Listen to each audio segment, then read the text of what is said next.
नमस्कार। मैं doctor Ramanivas Sharma Raman YouTube channel पर सभी बच्चों का, सभी लर्नर्स का बहुत बहुत स्वागत है। आज के सेशन में हम रिप्रोडक्टिव सिस्टम का थ्योरेटिकल लेखा जोखा लेकर के आपके सामने।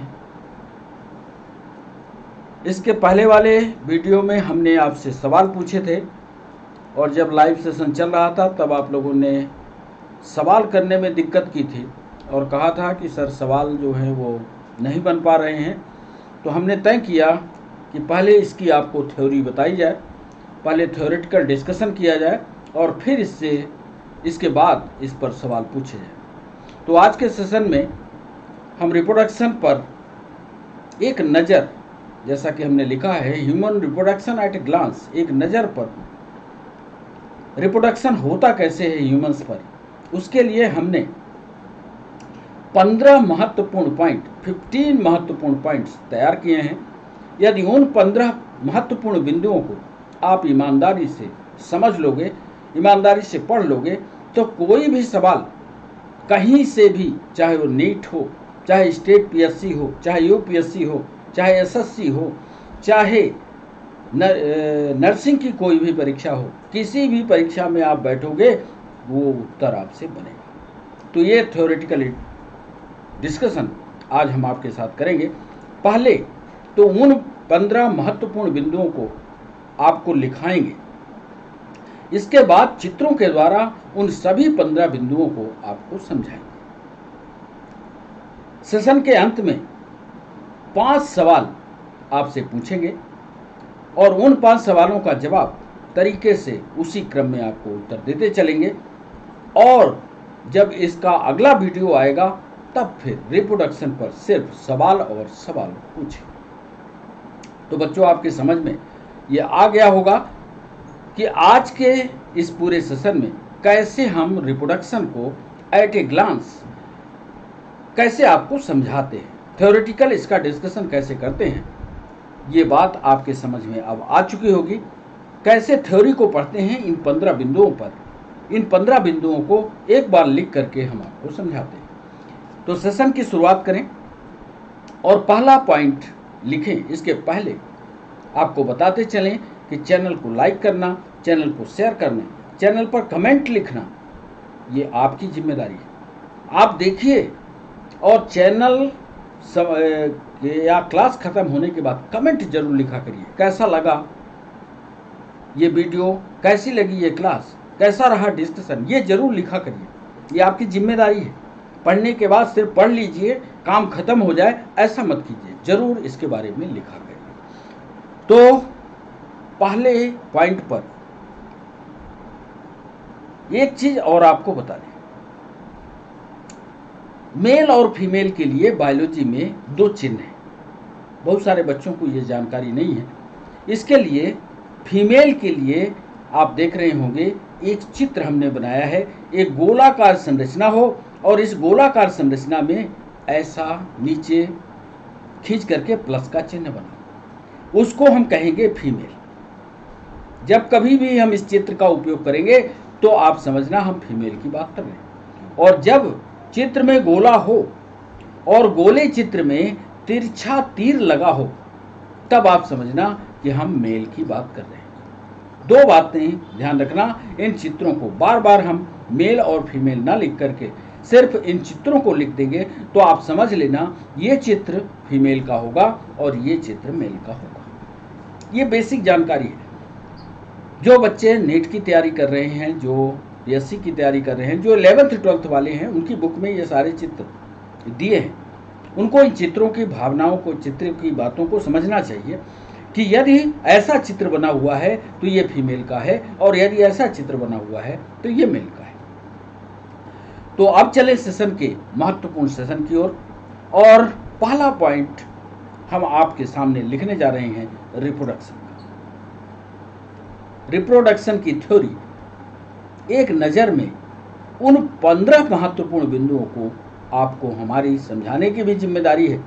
तो पहले तो आप उन महत्वपूर्ण बिंदुओं को लिखिए। पहला पॉइंट हम लिख रहे हैं, कि मानव या ह्यूमन लैंगिक रूप से जनन करने वाले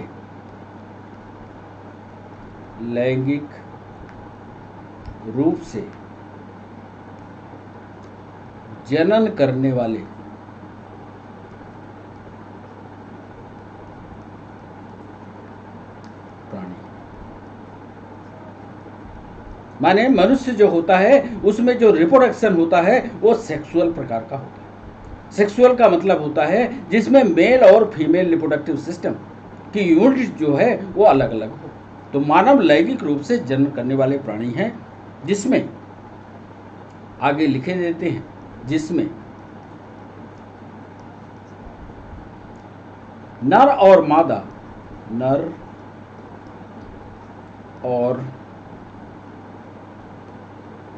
मादा स्पष्ट भागीदार होते हैं।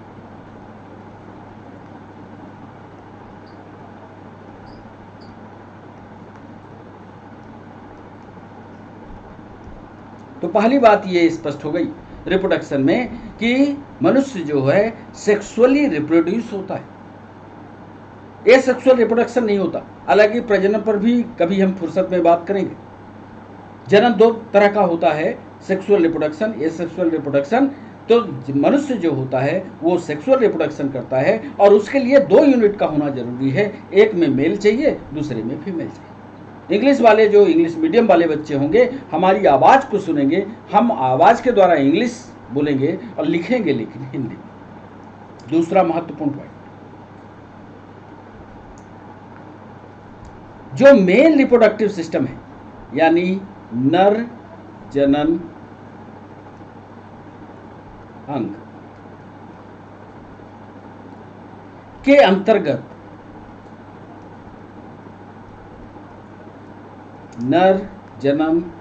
अंतर्गत मेल रिप्रोडक्टिव सिस्टम के कौन कौन से पार्ट हैं, कौन महत्वपूर्ण पार्ट है? नर जनन अंग के अंतर्गत एक जोड़ी टेस्टिस, एक जोड़ी वृषण,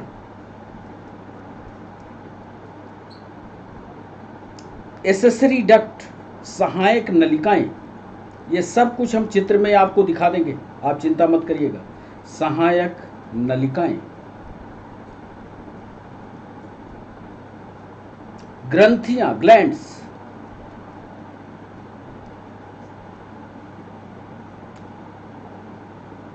तथा बाह्य जननेंद्रियां,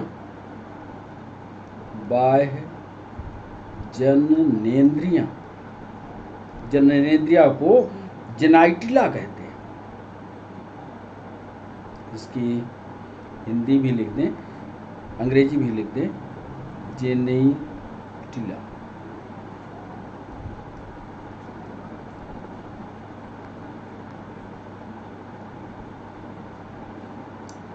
यानी पेनिस, सम्मिलित होते हैं।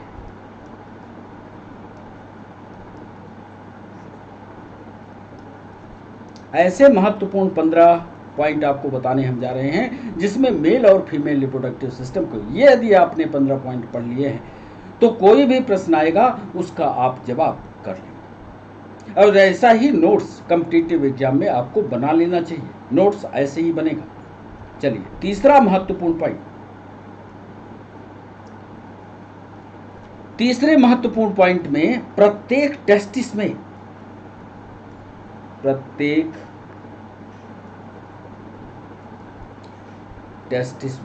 या वृषण में 250 चैम्बर होते हैं। 250 chambers are found in testis. कभी टेस्टिस का, आगे हम चित्र आपको दिखाएंगे, चित्र हम लाए हैं, चित्र काट करके उसको दिखाएंगे कि एक टेस्टिस के अंदर 250 चैम्बर होते हैं। प्रत्येक टेस्टिस में 250 चैम्बर या कक्ष, 250 चैम्बर्स होते हैं।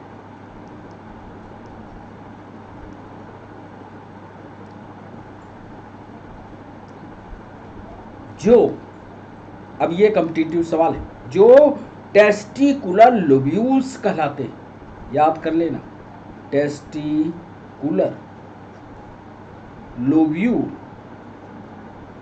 लोब्यूल्स कहलाते हैं।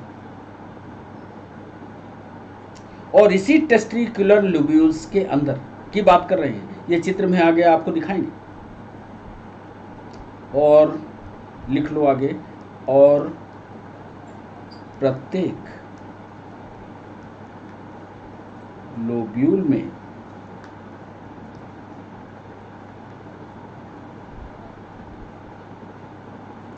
एक से लेकर के 3 तक, कंपटीशन का सवाल है, 1 से लेकर के 3 तक, 1 भी हो सकता है, 2 हो सकता है, मैक्सिमम 3 हो सकता है। तो हमने लिख दिया 1 से लेकर के 3 तक अति कुंडलित, भाषा को समझना, अति कुंडलित मतलब इतना घोच पोच कर रहेंगी ये नलिकाएं, अति कुंडलित होती हैं। अति कुंडलित सेमनीफेरस ट्यूब्यूल, सेमनीफेरस ट्यूब्यूल्स, या इन्हीं को शुक्र जनन नलिकाएं कहते हैं हिंदी में, शुक्र जनन नलिकाएं कहते हैं।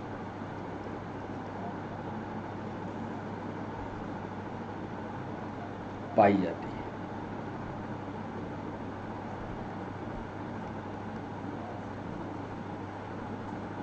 चौथा महत्वपूर्ण पॉइंट,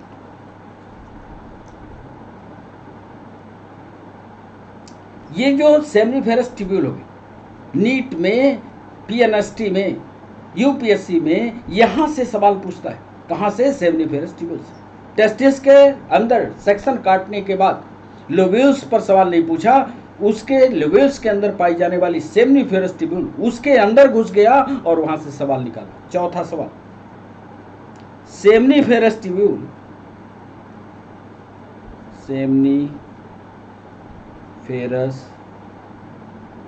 ट्यूब्यूल्स में 2 प्रकार की कोशिकाएं होती हैं। याद रखना बच्चों, में 2 प्रकार की सेल्स पाई जाती है।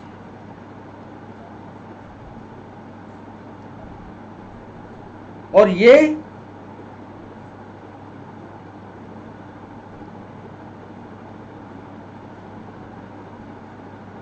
क्या कहती हैं? एक को कहते हैं नर जनन कोशिकाएं,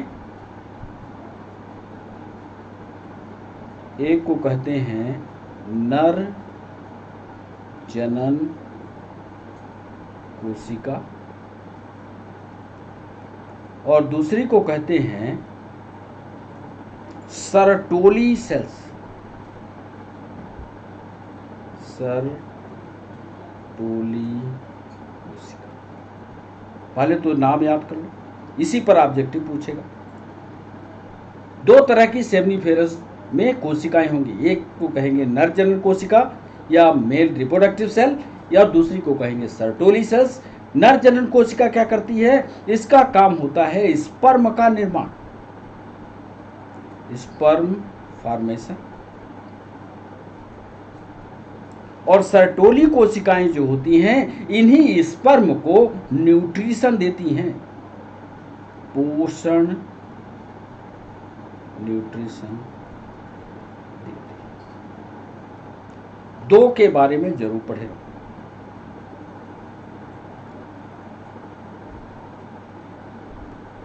एक होती है नरजनन कोशिका, नरजनन कोशिका स्पर्म का निर्माण करती है। सर्टोली कोशिकाएं जो होती हैं न्यूट्रिशन देती हैं। किसको न्यूट्रिशन देती हैं? स्पर्म को देती हैं। एक सवाल यूपीएससी ने पूछा, जो हम 5वें पॉइंट में या इसी के साथ लिख देते हैं, चौथे ही पॉइंट में, कि सेमनीफेरस ट्यूब्यूल के, यही लिख लेते हैं, सेमनीफेरस ट्यूब्यूल्स के बाहरी भाग में बाहरी भाग में लीडिंग सेल्स होती हैं। ध्यान से, यहीं आप फंस जाते हो। लीडिंग सेल्स होती है, लीडिंग सेल होती है। अब इसकी संरचना में जब हम चित्र दिखाएंगे तो आपको बता देंगे कि सेमनीफेरस ट्यूब्यूल के बाहरी भाग में लीडिंग सेल्स होती हैं। ये क्या करती हैं? और ये बच्चों हार्मोन्स का सिक्रेशन करती हैं। अगले पेज पर लिखते हैं, लीडिंग सेल्स होती हैं, ये हार्मोन्स बनाती हैं। ये हार्मोन्स बनाती है। उस हार्मोन का नाम क्या है? यूपीएससी ने पूछा। सेमनीफेरस ट्यूब्यूल के बाहरी दीवार पर कौन सी कोशिकाएं होती हैं? याद रखना, लीडिंग सेल्स होती हैं। और लीडिंग सेल्स कौन सा हार्मोन बनाती हैं? वो हार्मोन्स कहलाता है एंड्रोजन। ये हार्मोन्स बनाती हैं जिसे एंड्रोजन हार्मोन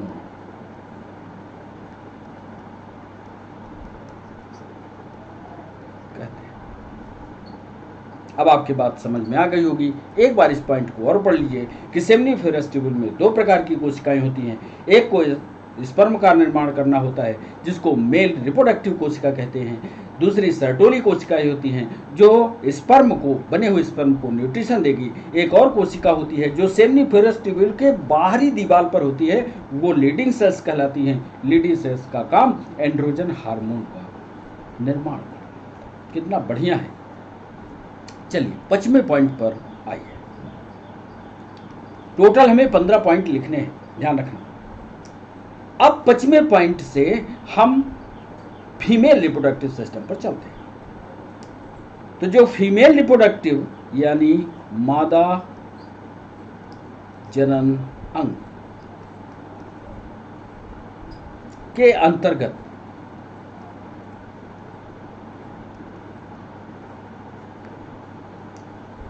एक जोड़ी ओवरी, वन पेयर ओवरी,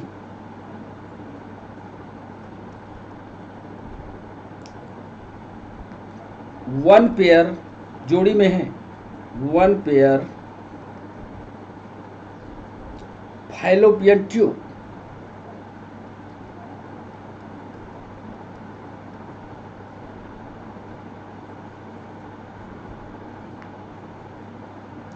एक वन यूटेरस गर्भाशय, एक गर्भाशय,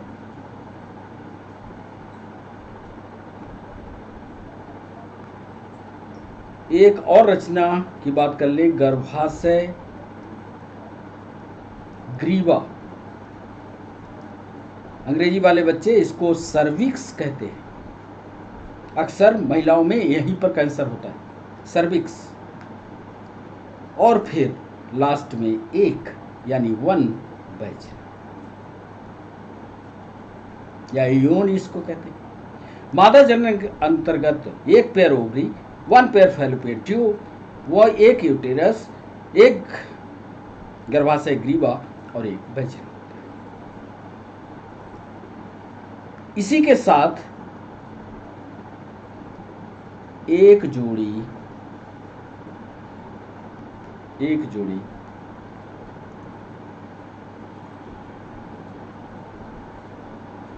स्तन ग्रंथियां भी,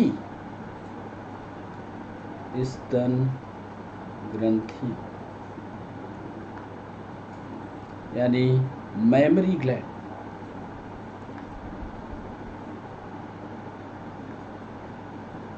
पाई जाती है। ऐसा टू द पॉइंट करने का हमारा मकसद यह है कि आपको सारी चीजें याद हो जाए। मादा जनन अंग में क्या होगा? एक जोड़ी अंडाशय होगा, एक जोड़ी फैलोपियन ट्यूब होगा, एक यूटेरस होगा, एक सर्विक्स होगा, एक वैजिना होगा और एक जोड़ी मैमरी ग्लैंड। तो ये था हमारा 25वां पॉइंट। 6वें महत्वपूर्ण पॉइंट पर, जिसको नीट अक्सर इस सवाल को दोहराता है और आपसे पूछता है। यदि आपसे पूछा जाए कि primary organ female reproductive system का कौन है, प्राथमिक अंग कौन सा है या महत्वपूर्ण अंग कौन सा है, हमेशा जवाब दीजिएगा जो हम लिखने जा रहे हैं 6वें पॉइंट पर, अंडाशय यानी ओवरी, ओवरीज।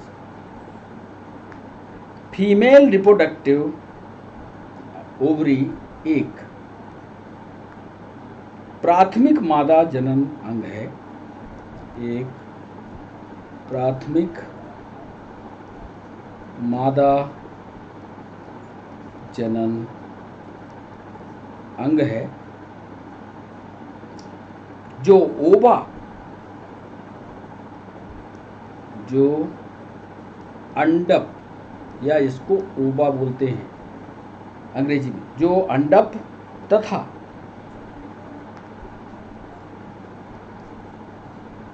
तथा ओवेरियन हार्मोन, ओवेरियन हार्मोन्स का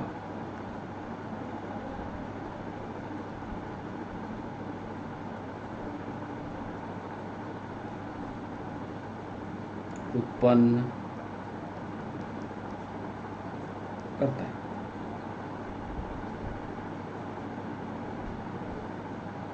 एक महत्वपूर्ण, तो ये महत्वपूर्ण कि ये प्राइमरी रिप्रोडक्टिव अंग है जो ओवा तथा ओवेरियन हार्मोन बनाता है। यहाँ से पैरा चेंज करते हुए उस महत्वपूर्ण सवाल को लिखिएगा जो नीट में पूछा गया। ओविडक्ट, ओविडक्ट, ओविडक्ट माने जहाँ से अंडा परिवहित होता है, ओविडक्ट की बात कर रहे हैं या फैलोपियन ट्यूब। ओविडक्ट, यूटेरस यानी गर्भाशय,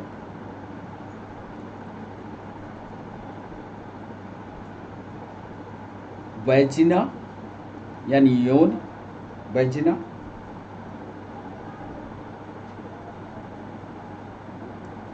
ये सहायक मादा जनन अंग कहलाता है। Oviduct, uterus, vagina. ओविडक्ट को फैलोपियन ट्यूब भी आप बोल सकते हो। एक सवाल और नीट में पूछा गया, ये भी पॉइंट हम यहीं पर लिखे देते हैं कि ओविडक्ट जो होता है यानी फैलोपियन ट्यूब, ओविडक्ट में, ये सब चित्र में हम दिखा देंगे आपको, ओविडक्ट में 3 प्रमुख भाग होते हैं, 3 प्रमुख भाग होते हैं। बोले साहब कौन कौन से होते हैं? एक को कहते हैं कीपक, हिंदी वाले बच्चे, कीपक, अंग्रेजी में इसको इनफंडीबुलम कहते हैं। इनफंडी, चित्र में दिखाएंगे, डरना नहीं, इनफंडीबुलम। दूसरे को तुम्बिका बोलते हैं, तुम्बक के आकार का होता है, तुम्बिका, इसको अंग्रेजी में बोलते हैं एम्पुला। तथा इस्थमस, तथा संकीर्ण पथ, पतला हो जाता है तो इसको संकीर्ण पथ, अंग्रेजी में इसको इस्थमस।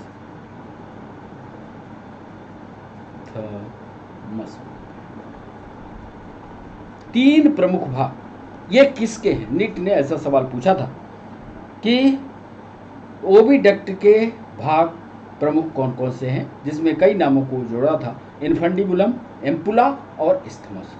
आप याद कर लीजिएगा, क्रम से यही होता है। इनफंडीबुलम कीप के आकार का होता है, अभी चित्र में दिखाएंगे, ऊपर ऐसे कटोरी जैसी रचना दिखेगी, वो इनफंडीबुलम होगा। उसके बाद एम्पुला होता है, उसके बाद इस्थमस होता है। कैसे होता है, कैसे काम करता है, यह हम आगे आपको बताने वाले हैं। अब ओवरी की बात हो गई। 7वें पॉइंट में हम यूटेरस पर जो सवाल पूछे जा सकते हैं उसको हमने शामिल किया। यूटेरस या गर्भाशय को बॉम्ब बोलते हैं, W, याद कर लेना, WOMB, बॉम्ब बोलते हैं। एक सकरी, पहले लिख लो, एक सकरी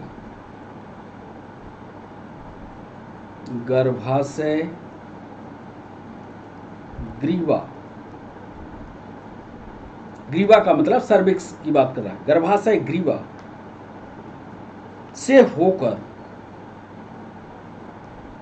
चित्र से देखोगे तो समझ में आ जाएगा, होकर वैजिना या योनि में खुलता है, वैजिना में खुलता है।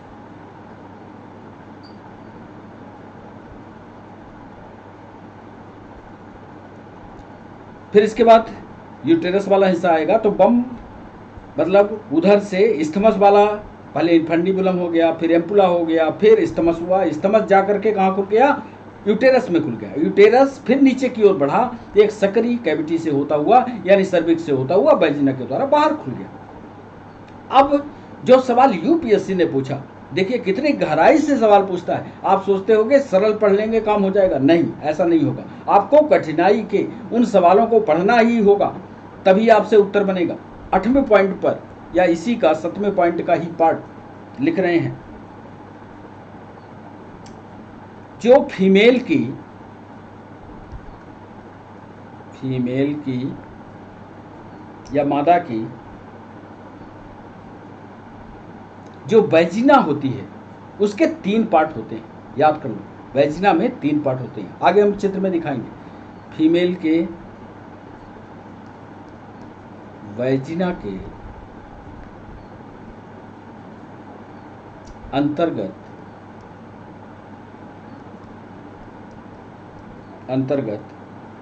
मोन्स प्यूबिस,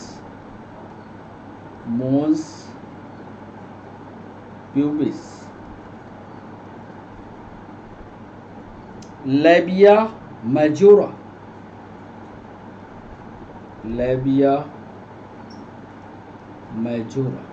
सभी लोग पढ़ लेना। यूपीएससी में पूछा है, कैसे सवाल पूछा है ये हम आगे जो 5 सवाल लेकर के आए हैं उसमें पूछेंगे। मॉन्स प्यूबिस, लेबिया मेजोरा तथा लेबिया माइनोरा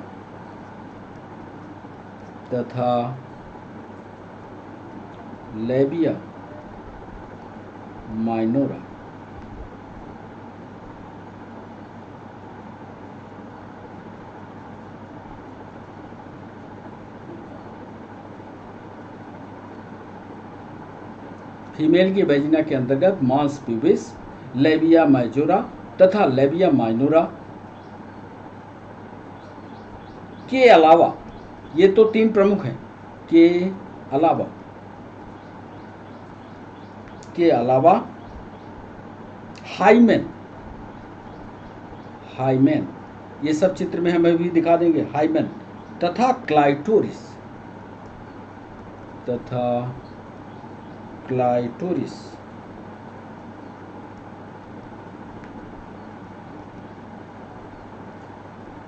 सम्मिलित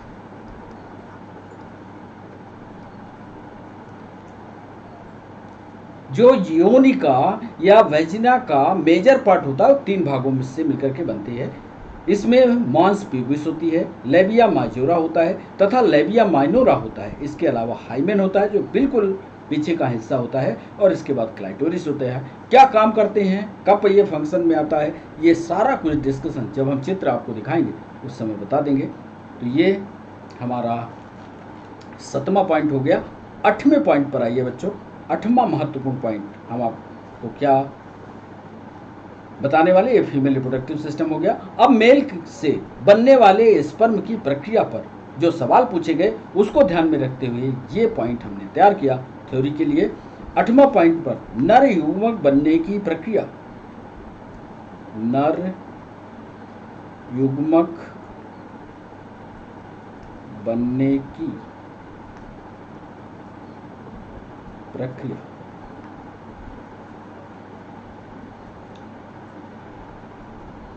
यानी इसको स्पर्मेटोजेनेसिस, स्पर्म बनने की प्रक्रिया, नर युग्मक बनने की प्रक्रिया एक विशेष प्रकार के हार्मोन के द्वारा होते हैं। वो हार्मोन यूपीएससी ने पूछा, नीट ने भी पूछा है, क्या आपको पता है? यदि आपको पता हो तो जरा कमेंट बॉक्स में टाइप कीजिए। नर युग्मक बनने की प्रक्रिया एक हार्मोन के द्वारा होती है, उस हार्मोन का नाम बताइए। बताइए, हम टाइम दे रहे हैं 1 मिनट। आप 1 मिनट में यदि आपको पता है तो बताइए।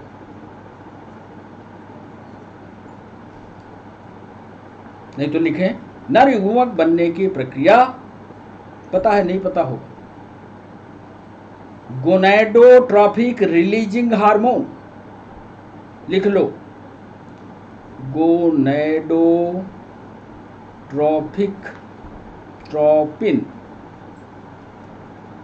Gonadotropin releasing hormone.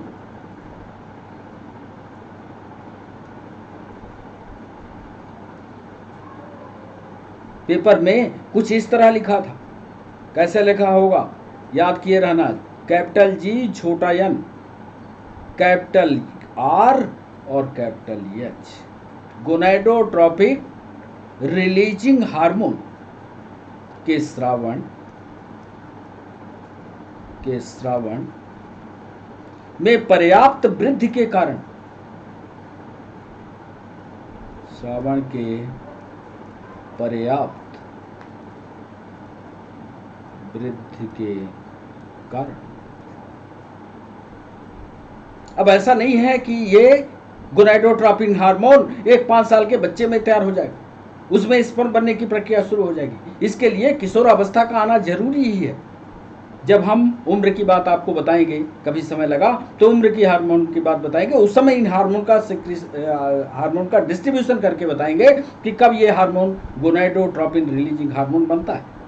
तो गोनैडोट्रॉपिक रिलीजिंग हार्मोन किशोरावस्था में ही बनता है, उसका अत्यधिक सिक्रीशन हो जाता है। गोनैडोट्रॉपिक रिलीजिंग हार्मोन के स्रावन से के पर्याप्त वृद्धि के कारण किशोरावस्था के समय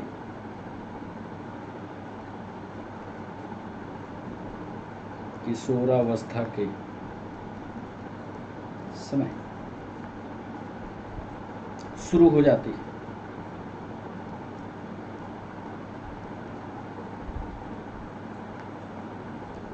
एक सामान्य मानव शुक्राणु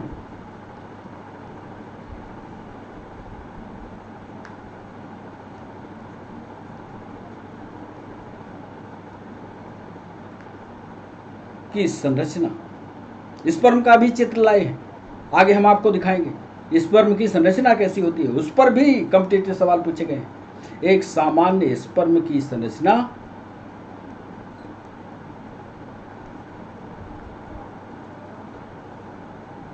एक शीर्ष, ग्रीवा यानी नेक, हेड, नेक, मिडिल पार्ट, एक मध्य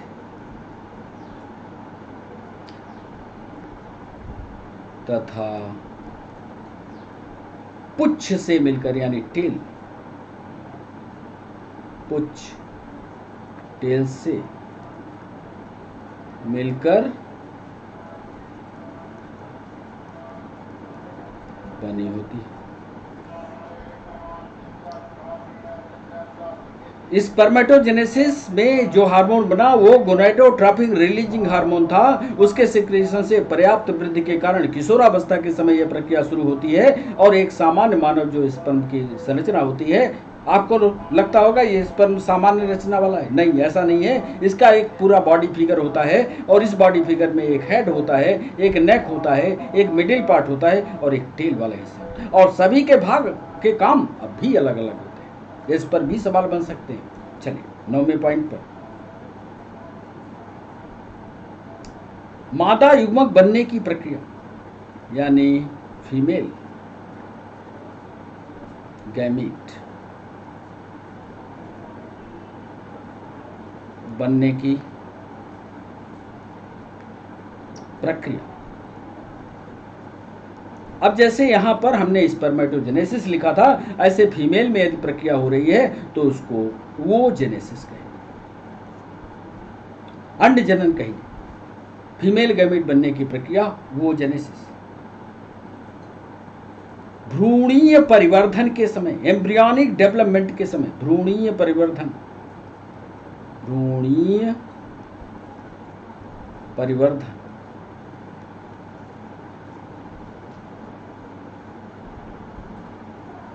के समय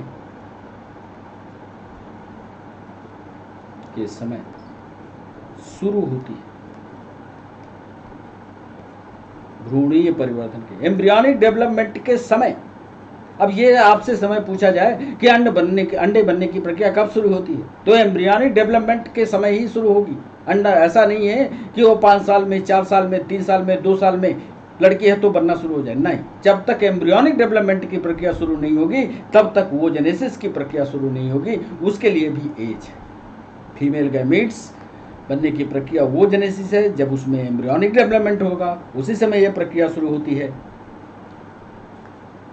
और मादा में या फीमेल में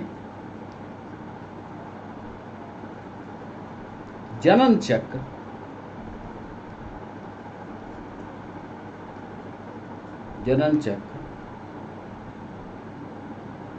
आर्तव चक्र कहलाता है। हिंदी वाले बच्चे इसको आर्तव चक्र और अंग्रेजी में इसी आर्तव चक्र को मेनेस्ट्रुअल साइकिल कहा जाता है। मेनेस्ट्रुअल साइकिल कहा जाता है। फीमेल गैमीट बनने की प्रक्रिया वोजेनेसिस, भ्रूणीय परिवर्धन के समय शुरू होती है। फीमेल में जनन चक्र, आर्तव चक्र को मेनेस्ट्रुअल साइकिल कहा जाता है। चलिए, अब इस मेनेस्ट्रुअल साइकिल में आपको तो लगता है मेनेस्ट्रुअल साइकिल एक सामान्य प्रक्रिया है, लेकिन इसमें भी स्टेजेस होती हैं। इस पर भी नीट ने नर्सिंग में, एसएससी में सवाल पूछेंगे। तो 10वां पॉइंट लिखने जा रहे हैं। 10वें पॉइंट में यानी मेनेस्ट्रुअल साइकिल की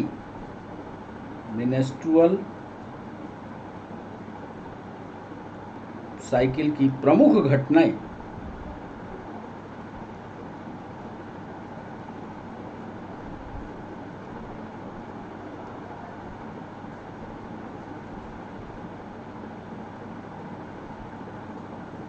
घटनाएं निम्नांकित है। ऐसा लिख लीजिए, नोट्स बनाते समय ऐसा लिखेंगे, निम्नांकित हैं, तो आपको याद है। जिसमें पहली अवस्था को कहते हैं पुटकीय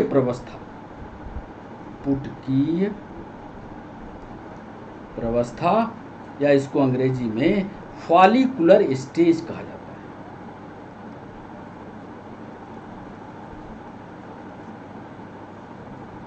दूसरी प्रवस्था को ल्यूटियल स्टेज कहा जाता है, स्रावी प्रवस्था।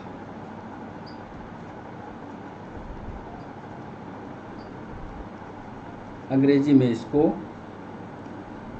ल्यूटियल स्टेज, आजकल अंग्रेजी में लिख देता है, तो इसलिए हिंदी अंग्रेजी दोनों पढ़े रहिएगा। ल्यूटियल स्टेज का इसी में लिखिएगा कि ओव्यूलेशन के दौरान अब जब फॉलिकुलर और ल्यूटियल स्टेज के द्वारा परिणाम क्या होगा, अंडा ही बनेगा और ये अंडा बाहर आएगा।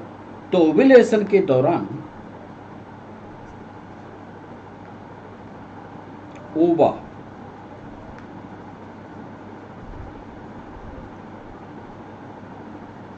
निकलता है,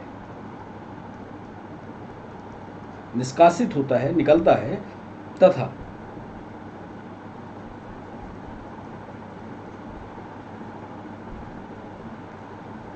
ओवरी, ध्यान रखना, ओवरी तथा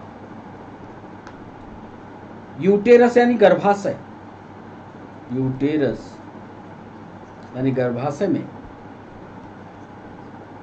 चक्रिक परिवर्तन होने लगते हैं। चक्रिक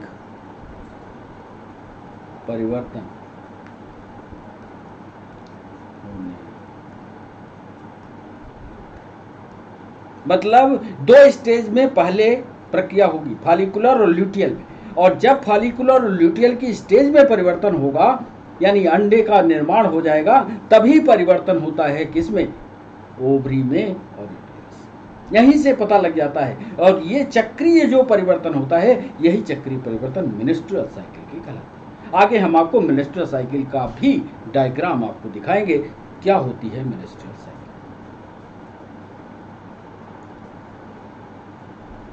चलिए 11वां पॉइंट, महत्वपूर्ण पॉइंट ये, इस पर कौन से सवाल हो सकते हैं। अब अंडा बन गया, उधर से स्पर्म बन गया। अब ये स्पर्म जो है अंडे के पास पहुंचे, उसके लिए मेल और फीमेल का कांटेक्ट होना जरूरी है। कैसे होता है ये जो कांटेक्ट की प्रोसेस है, दैट इज कॉल्ड मैंथुन या कॉपुलेशन। यहां लिख देते हैं कि संभोग के दौरान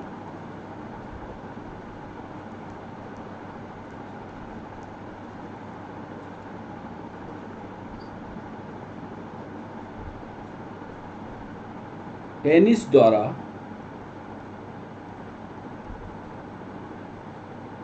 वैजिना में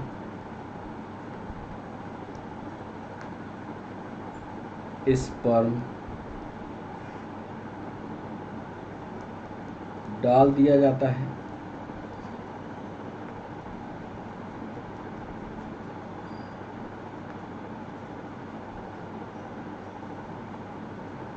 गतिशील स्पर्म, देखिए उसके पास पूंछ है, गतिशील स्पर्म तैरते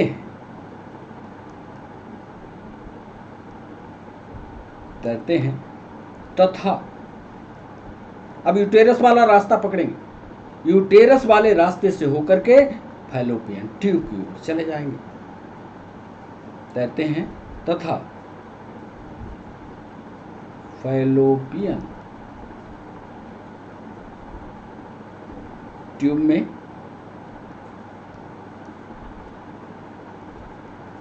पहुंचते हैं, जहां, आगे लाइन जोड़िएगा, जहां फर्टिलाइजेशन, इसको हिंदी में निषेचन कहते हैं, निषेचन, जहां फर्टिलाइजेशन की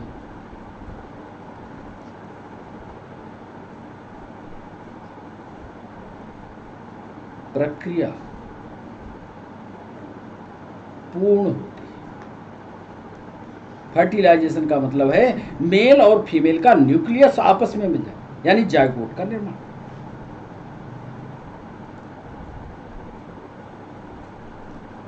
अब मान लीजिए अंडा यदि वहां उपस्थित है फैलोपियन ट्यूब में, तभी ये फर्टिलाइजेशन होगा। यदि अंडा उपस्थित नहीं है तो स्पर्म फिर किससे फर्टिलाइज करेगा।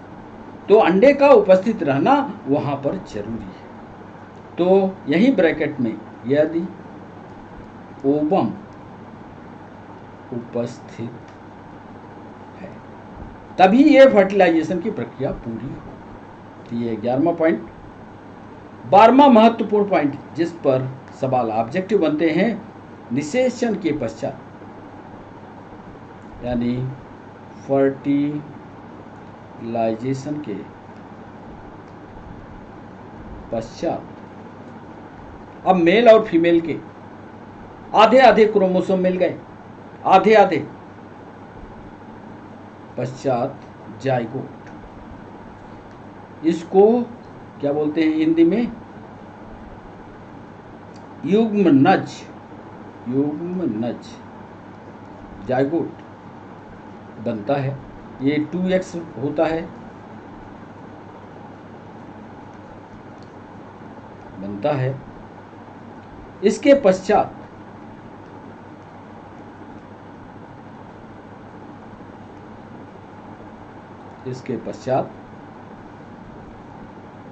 समसूत्री विभाजन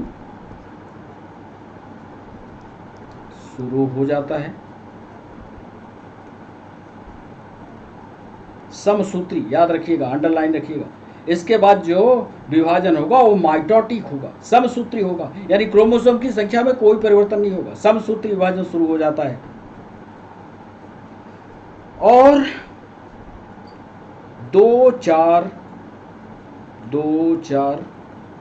8 16 पुत्री कोशिकाएं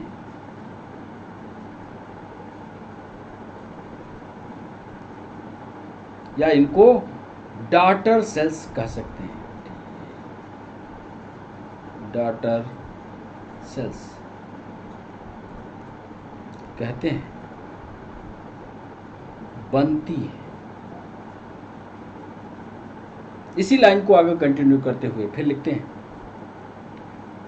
जो आगे विभाजित हो, नीट में पूछा गया इसी साल का सवाल, जो आगे विभाजित होकर के एक विशेष प्रकार की रचना बनाती है और ये रचना कहलाती है ब्लास्टोसिस्ट। लिख लीजिएगा, जो आगे विभाजन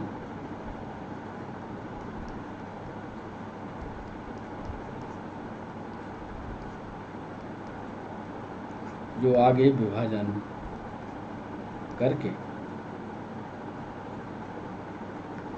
कोरक पुटी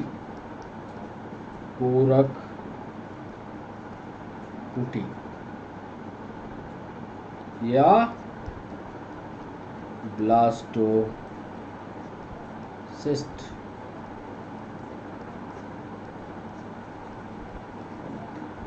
चलिए साहब, एक विशेष रचना बन गई। मतलब याद रखना कि जैसे ये कोशिका है, एक कोशिका इस तरह से 2 भागों में बट गई, एक कोशिका है तो एक कोशिका 2 में बटेगी, फिर एक कोशिका 4 में बटेगी, 4 वाली 8 में बटेगी। ये विभाजन तो आप जानते हो, इस पर भी कभी समय लगा तो इसको आगे भी बताएंगे। अब कोरक पुटी के आगे का सवाल 13वां महत्वपूर्ण पॉइंट, ये जो ब्लास्टोसिस्ट है, जो बन गया ब्लास्टोसिस्ट, यूटेरस में पहुंचता है। फर्टिलाइजेशन हुआ और फर्टिलाइजेशन के बाद कोशिकाओं का विभाजन कहाँ हुआ? फैलोपियन ट्यूब में। अब यही गोलाकार गेंद कहाँ पहुंची? गर्भाशय में। ब्लास्टोसिस्ट गर्भाशय में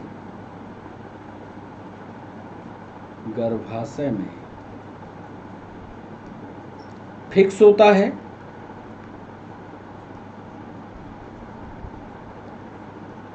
और यह क्रिया प्रेगनेंसी सगर्भता कहलाती है। सगर्भता या प्रेगनेंसी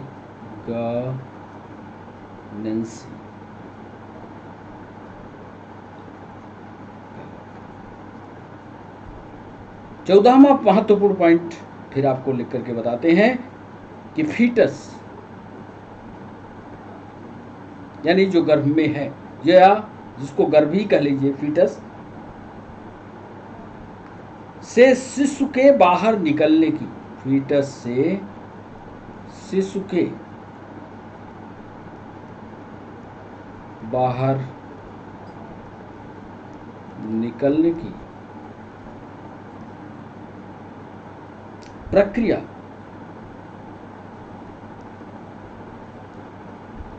प्रसव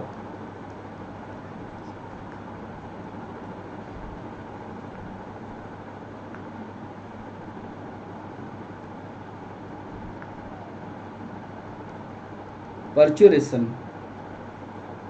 प्रसव कहलाती है।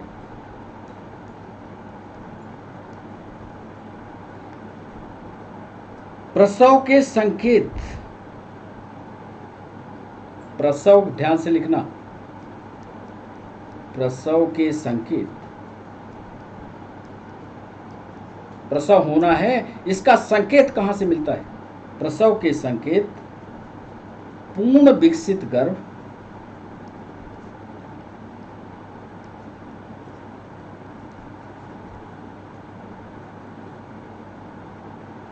प्लेसेंटा से उत्पन्न होता है। अब ये प्लेसेंटा क्या है? प्लेसेंटा है जिसे माँ और बच्चे का कनेक्शन रहता है। प्लेसेंटा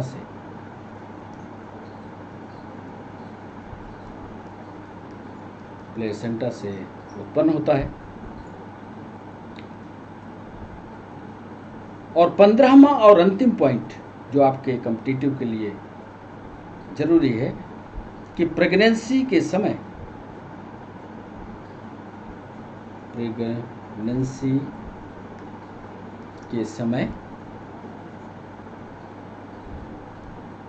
फीमेल की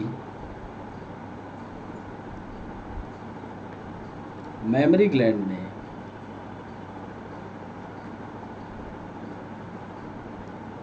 ग्लैंड में डिफरेंशिएशन होता है।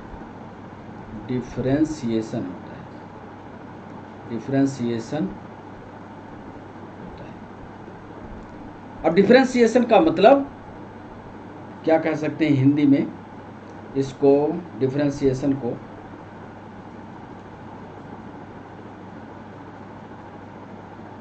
विभेदन कह लीजिए। विभेदन का मतलब जैसी पहले रहेगी मेमोरी ग्लैंड उसमें कुछ चेंज हो जाएगा, आकार भी बदल सकता है, उसके कलर में परिवर्तन आ जा सकता है। ये सारी परिवर्तन ये एक जटिल प्रक्रिया है। इसको कभी विस्तार से आपको समझाएंगे कि प्रेगनेंसी के समय फीमेल के मेमोरी ग्लैंड में डिफरेंशिएशन होता है तथा जन्म के पश्चात, ध्यान से लिखिएगा, तथा जन्म के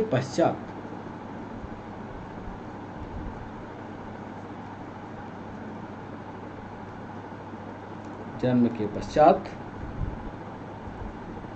दुग्ध का निर्माण होता है।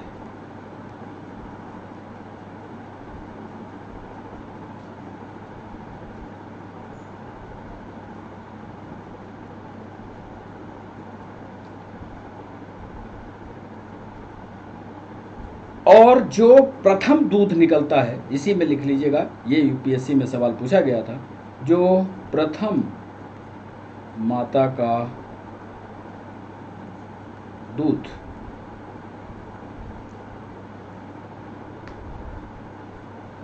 होता है, और ये बच्चे के लिए बहुत जरूरी है। प्रथम माता का दूध जो बच्चे के लिए बहुत जरूरी है वो कोलेस्ट्रम, ध्यान से लिख लीजिएगा, याद कर लीजिएगा, कोलेस्ट्रम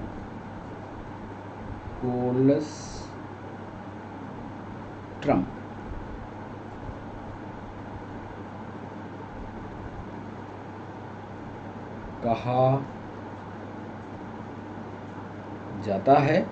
एक बात ये, कोलेस्ट्रम उसको कहा जाता है, तथा जो माता प्रथम स्तनपान कराती है बच्चे को, उस माता को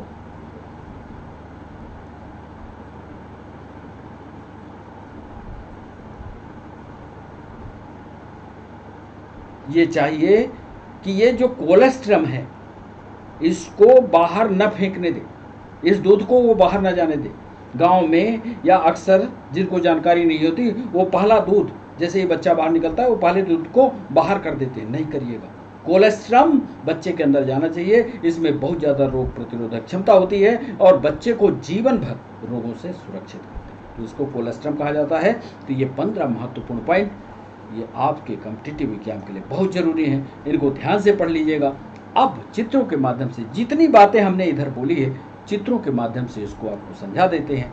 ये है मेल रिप्रोडक्टिव सिस्टम, ध्यान से देखिए। ये टेस्टिस बाहर की तरफ है, टेस्टिस से एक रचना जो है, यहाँ से स्पर्म बनेगा, यहाँ से स्पर्म का निर्माण होगा, स्पर्म यहाँ से जा करके एक विशेष रचना में कुछ देर के लिए रुकता है। ये विशेष रचना कहलाती है एपिडाइडाइमिस, जहाँ हमने दूसरा नंबर डाला है। यहाँ पर स्पर्म मैच्योर होता है, ताकत आती है, तब वह इस ट्यूब में ऊपर की ओर चढ़ता है। ये ट्यूब कहलाती है वास डिफरेंस, या हिंदी में इसको शुक्रवाहिका कहते हैं। ठीक है, अब यह शुक्रवाहिका शुक्राणु को लेकर के जरा ध्यान से देखिए, यह पहुंचती है कहाँ? सेमाइनल वेसिकल में। इसको हिंदी में शुक्राशय कहते हैं, यानी शुक्र का कलेक्शन, शुक्राणुओं का कलेक्शन करती है।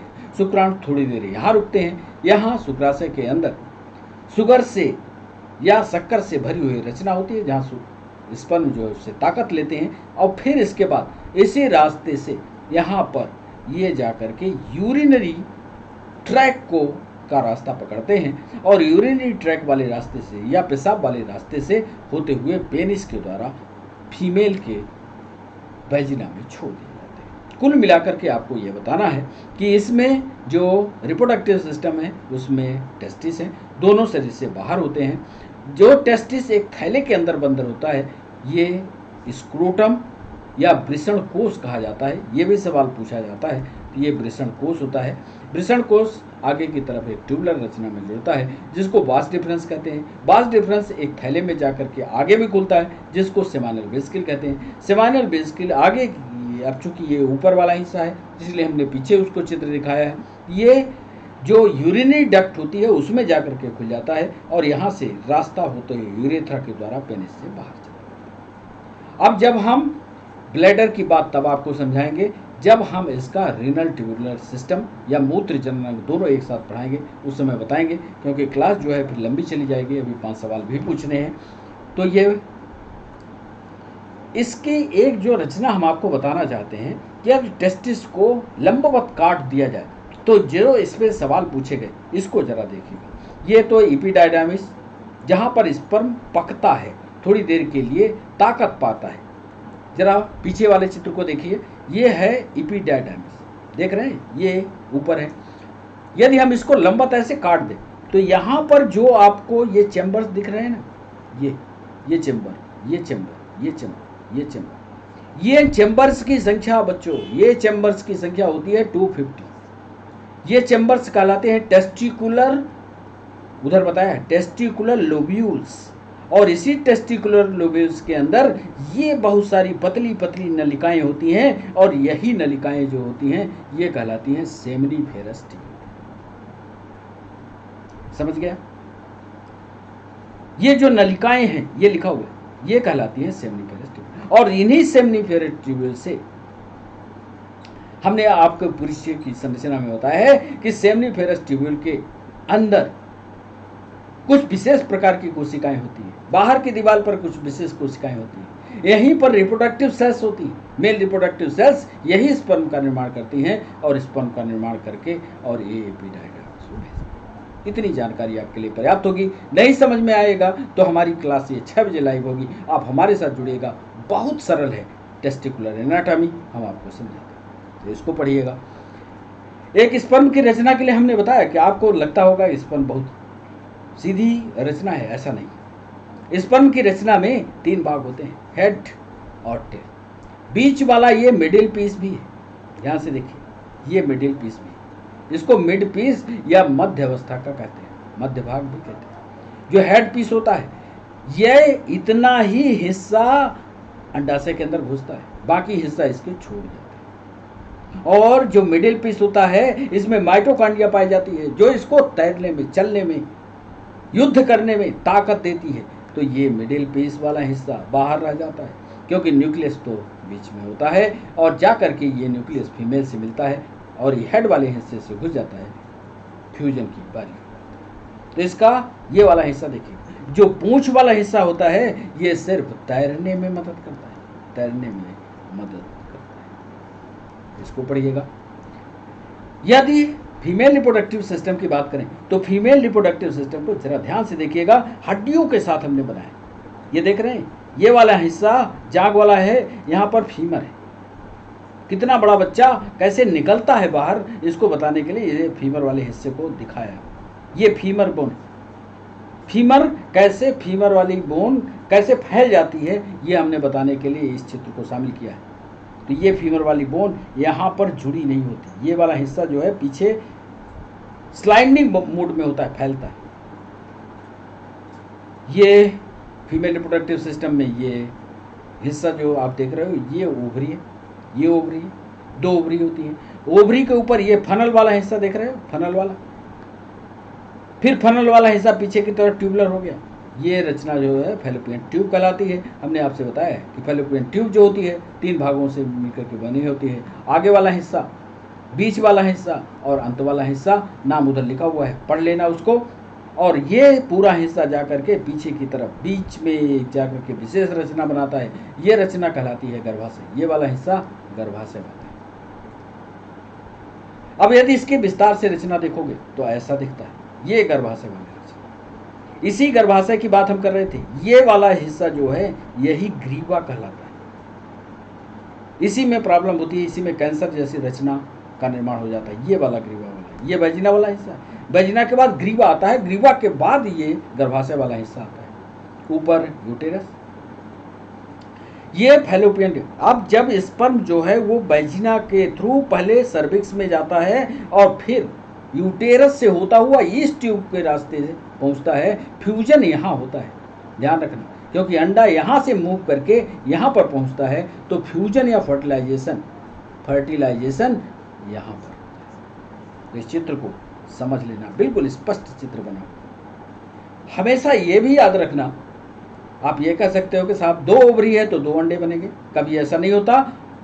एक बार में एक ही ओवरी एक्टिव होती है, एक तरफ ही अंडा बनता है।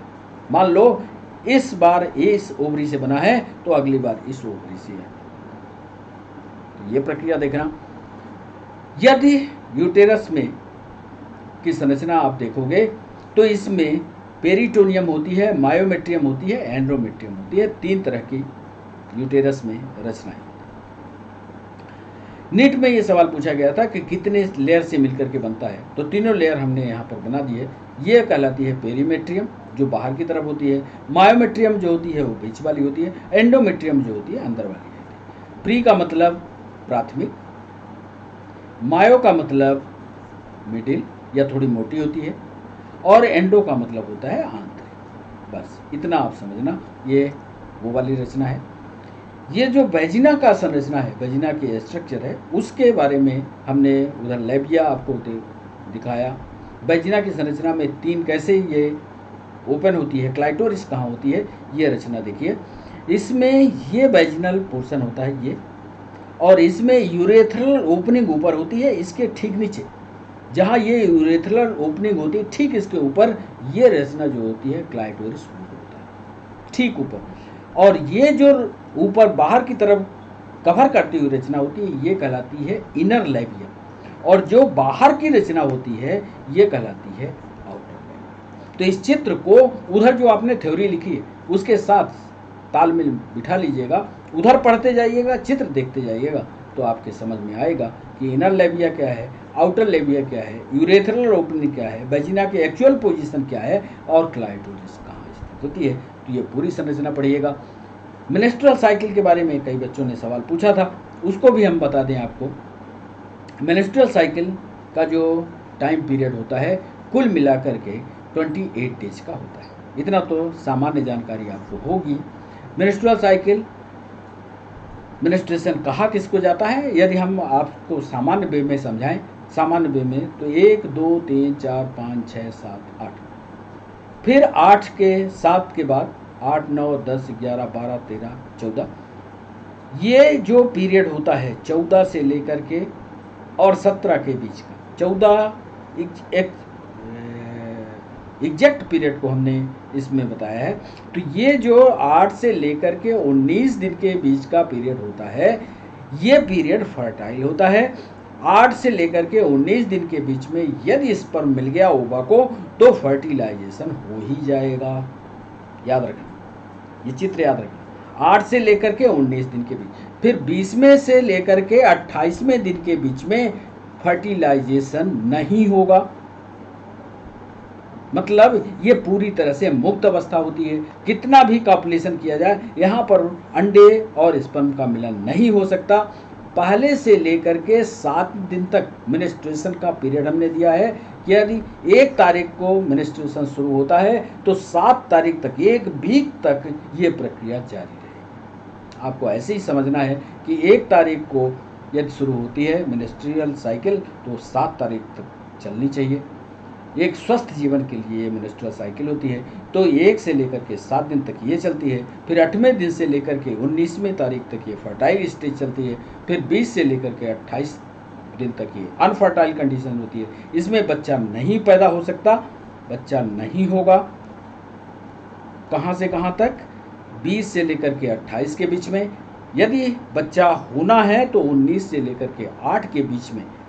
इतने दिन जो होते हैं मेंस्ट्रुअल साइकिल को यदि 7वें दिन में समाप्त माना जाए तो 8 से लेकर के 19वें दिन में बच्चा हो सकता है, बच्चा होगा ही। यहाँ लिख लेना, यहाँ ये मेंस्ट्रुअल पीरियड होता है, तो ये टोटल गिनोगे तो ये 28 दिन का होता है। यही 28 दिन का जो समय होता है ये कहलाता है मासिक चक्र। तो ये हो गई मेंस्ट्रुअल साइकिल। अब 5 सवालों को हमने आपसे वादा किया है कि आपसे 5 सवाल भी पूछेंगे। पहला सवाल आपके स्क्रीन पर बच्चों, उदर गुहा, उदर, थोड़ा जल्दी करिएगा, उदर गुहा के बाहर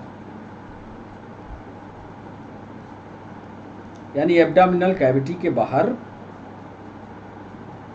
टेस्टिस जिस थैली में स्थित होती है,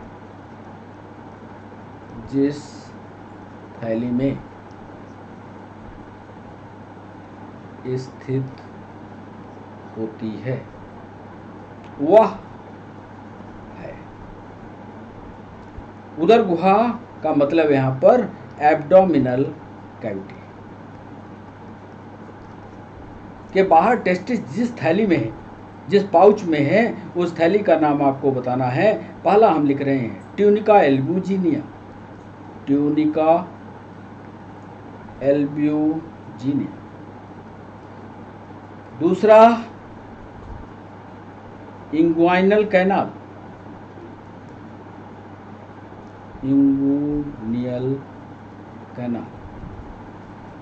तीसरा जवाब है एपिडाइडाइमिस, अधिवृषण, एपिडाइडाइमिस।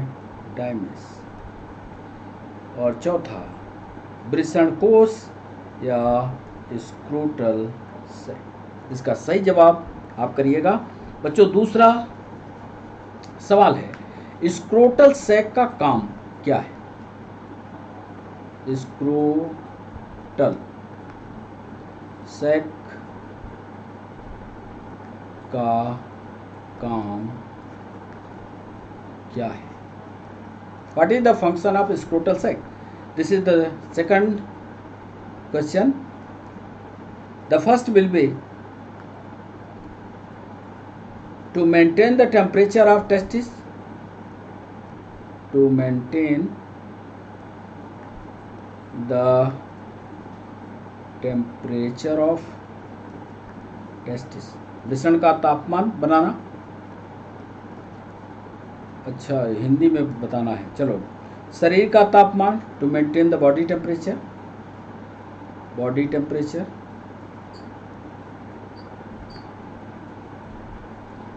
बॉडी टेम्परेचर को मेंटेन करने का काम है स्क्रोटल सैक का। कि वृद्धि हार्मोन को, वृद्धि हार्मोन को मेंटेन करना। और चौथा सवाल, चौथा ऑप्शन दे रहे हैं नर हार्मोन के स्तर को, नर हार्मोन के स्तर को बनाना। तो ये हमारा दूसरा सवाल था कि स्क्रोटल सैक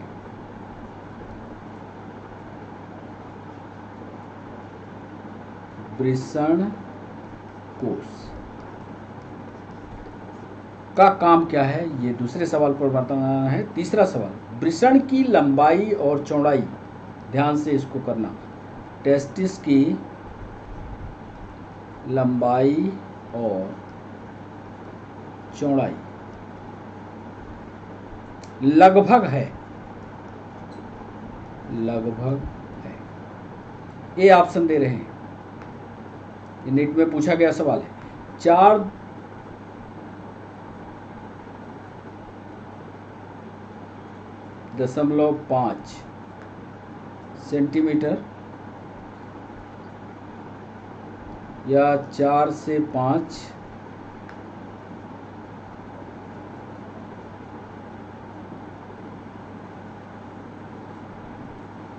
सेंटीमीटर तथा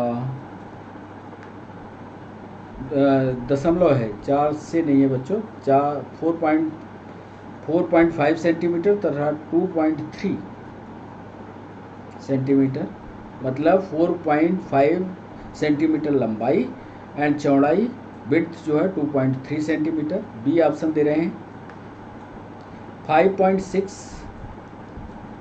सेंटीमीटर तथा 3.4 सेंटीमीटर। सी ऑप्शन दे रहे हैं 6.7 cm तथा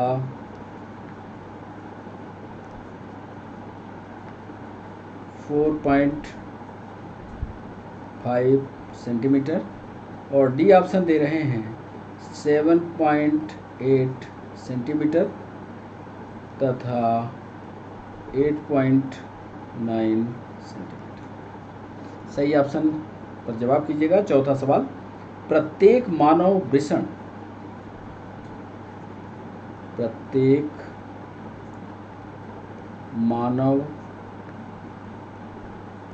टेस्टिस में कितने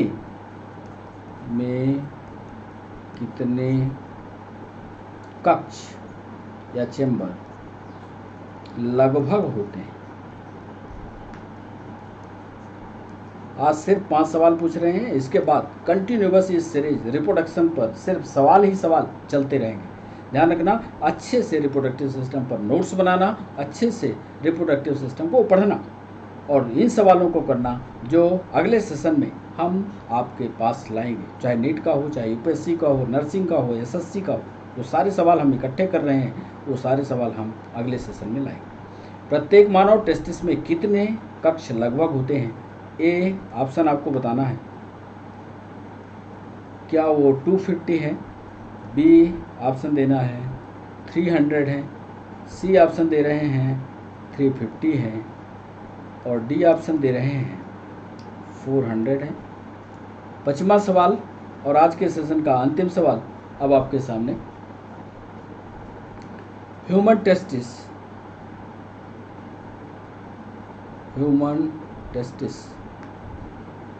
में उपस्थित कक्ष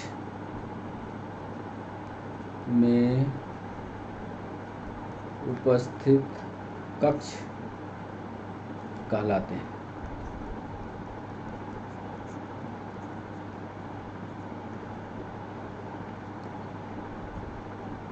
क्या कहलाते हैं? टेस्टिकुलर लोब्यूल,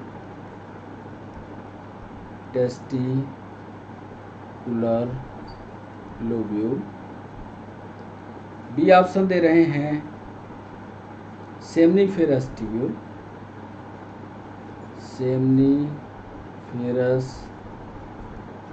ट्यूब्यूल्स, ये सब पढ़ाया है अभी थ्योरी पर।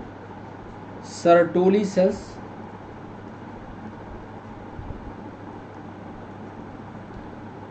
और डी ऑप्शन दे रहे हैं इंटरस्टिशियल सेल्स।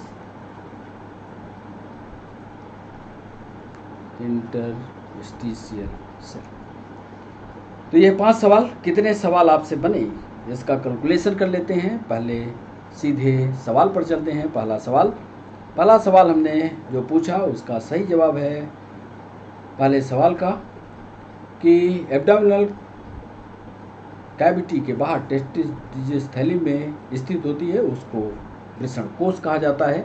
दूसरा सवाल, स्कूटर सैक का काम क्या है? स्कूटर सैक का काम है to maintain the temperature of testis, ताकि कम टेम्परेचर पर स्पर्म या शुक्राणुओं का निर्माण हो सके। टेस्टिस की लंबाई और चौड़ाई लगभग 4.5 सेंटीमीटर से 2.3 सेंटीमीटर चौड़ाई के हिसाब से होती है। इसको पढ़ लीजिएगा। चौथा सवाल, प्रत्येक मानव टेस्टिस में कितने कक्ष लगभग होते हैं? तो इसका जवाब है कि करीब पढ़ाया है अभी 250 होते हैं। और अंतिम 5वें सवाल में मानव वृषण में उपस्थित कक्ष जो है टेस्टिकुलर लोब्यूल्स कहलाते हैं, जिसके अंदर सेमनीफेरस ट्यूब्यूल्स होती हैं। ऐसी थ्योरी हमने आपको पढ़ाई है। बच्चों, अब सेशन को यहीं रोकना होगा। कैसा लगा सेशन ये ज़रूर आप अपने कमेंट बॉक्स में बताइएगा। यह सेशन हमारा 6 बजे आज लाइव होगा। उस समय हम लाइव सेशन में जुड़े होंगे। आपको कोई सवाल पूछना है तो आप पूछिएगा। चैनल को सब्सक्राइब करना, चैनल को लाइक करना और कमेंट लिखना मत भूलिएगा। तो बच्चों आज के लिए बस इतना ही, फिर मिलते हैं नए सेशन के साथ। तब तक के लिए बाय बाय, नमस्कार।